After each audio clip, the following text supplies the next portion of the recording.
हर hotel के अंदर शराब की होम डिलीवरी मौजूद है, हर गांव के अंदर कच्ची शराब बनती है। जहरीली शराब से पिछले 3 हफ्ते पहले 70 से ज्यादा लोग गुजरात में मारे गए। पूरा गुजरात ड्राई स्टेट होने के बावजूद एक तय तरीके से, एक पूरे नेटवर्क, एक नेक्सस के तहत गुजरात में हर शहर और हर गांव में शराब बिकती है। क्या प्रधानमंत्री जी ने कोई सीबीआई का केस रजिस्टर किया? क्या ईडी ने कहीं पे शराब कारोबारियों के यहां छापा मारा गुजरात में कि ये शराब गुजरात में आती कहां से है, बिकती कैसे है, कैसा इतना बड़ा ट्रांजैक्शन चल रहा है, सारा फोन पे होम डिलीवरी हो रहा है और किसी को पकड़ा ही नहीं जा रहा इतने बड़े नेटवर्क को? क्योंकि प्रधानमंत्री जी की लड़ाई भ्रष्टाचार से नहीं है, प्रधानमंत्री की लड़ाई अरविंद केजरीवाल से है। प्रधानमंत्री जी इसको छुपाना चाहते हैं कह के कि मेरी लड़ाई भ्रष्टाचार से है। अगर भ्रष्टाचार से लड़ाई होती तो आज गुजरात के अंदर ईडी छापा मार रही होती, आज शिवराज सिंह चौहान के यहां सीबीआई छापा मार रही होती। मगर ये लड़ाई सिर्फ अरविंद केजरीवाल से है और अरविंद केजरीवाल को किसी तरीके से शिक्षा, स्वास्थ्य, बिजली, पानी के जो काम हो रहे हैं उसको किसी तरीके से रोकने की ये पूरी की पूरी कार्रवाई है। और मैं ये जानता हूं कि सारा देश ये देख रहा है कि ये लड़ाई सिर्फ अरविंद केजरीवाल से है, भ्रष्टाचार से इस लड़ाई का कोई लेना देना नहीं है। बहुत बहुत धन्यवाद। आपके पास कोई सवाल हो तो आप पूछ सकते हैं।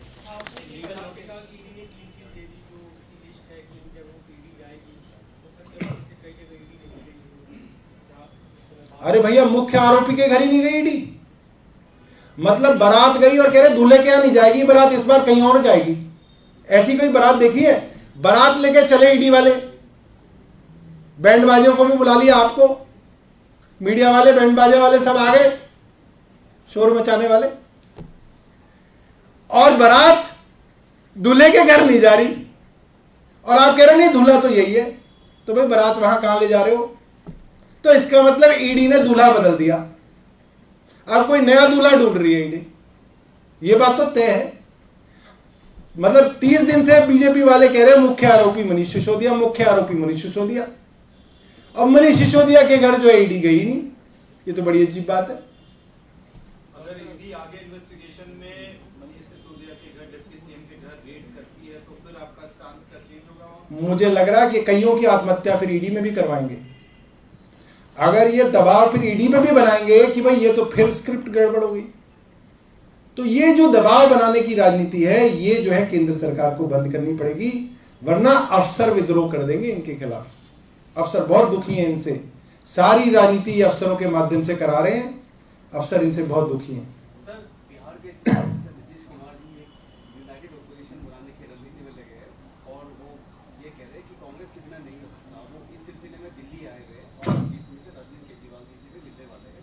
इस यूनाइटेड ऑपोजिशन के आइडिया में आम आदमी पार्टी का क्या कमेंट है, क्या कहते हैं? देखिए, हम तो चाहते हैं इंडिया अगेंस्ट बीजेपी होना चाहिए, अपोजिशन अगेंस्ट बीजेपी नहीं, इंडिया अगेंस्ट। पूरे भारत को खड़ा करो भारतीय जनता पार्टी के खिलाफ। इनसे सब लोग दुखी हैं, किसी को भी छोड़ना नहीं है, पूरे भारत को इकट्ठा होना है।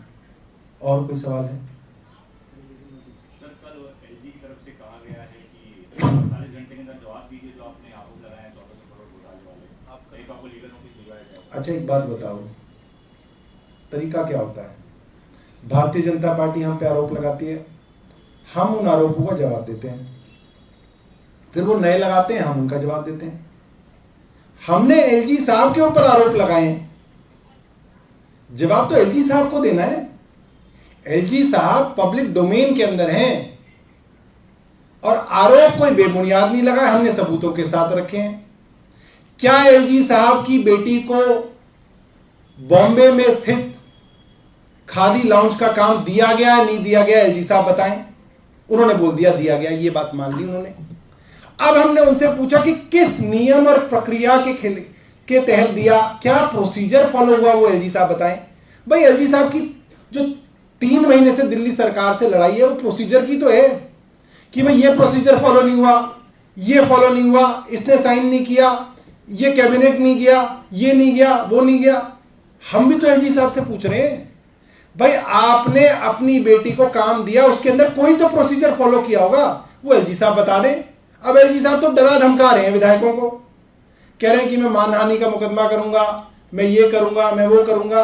अरे भाई, आप इतनी प्रेस रिलीज देते हैं दिन में, आप एक बार प्रेस को बताएं, एक प्रेस कॉन्फ्रेंस करके ही बता दें कि भाई ये प्रोसीजर था जो फॉलो हुआ।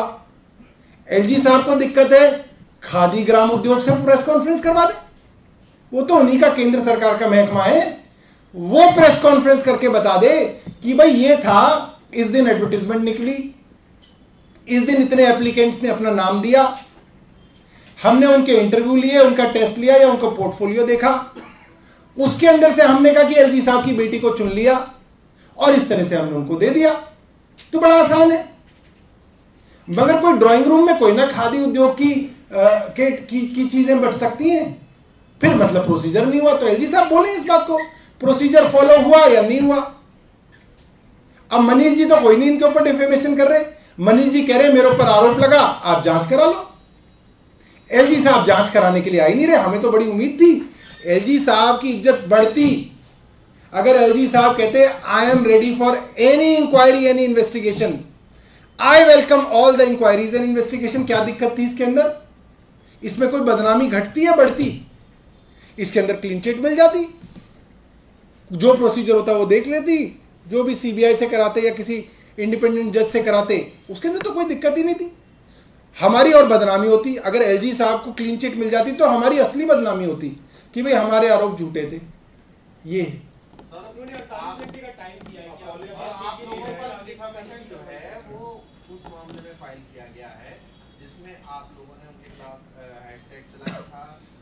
नहीं, मतलब बेटी वाला मान लेते हैं कि कोई प्रोसीजर फॉलो नहीं हुआ, माना है उन्होंने। उसी मामले में था, उसी मामले में, लेकिन उन्होंने आपत्ति जताई कि एलजी चोर है, मतलब जो हैंडशेक का वो सब हैशटैग भी चला था, हैशटैग चला था, आपने नारे लगाए थे, मुद्दा उठाया, उसके बाद 1400 करोड़ के घोटाले का जो आपने आरोप। भाई देखो, मैं तो सिर्फ वो चीज बता सकता हूं जो हमने बोली प्रेस कॉन्फ्रेंस में, जो मैंने बोली। मैंने दो चीजें बोली हैं और हम उस पर अड़े गए।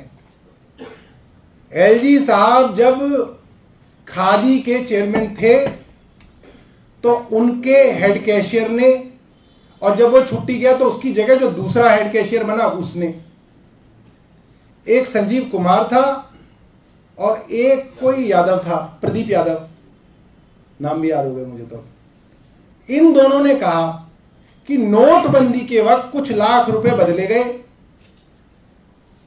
और वो पैसा उनको, उनके मैनेजर और फ्लोर मैनेजर ने कहा कि वो एलजी साहब का पैसा है, यानी कि उस वक्त के चेयरमैन वीके सक्सेना साहब का पैसा है और इसको आपको बदलना ही होगा।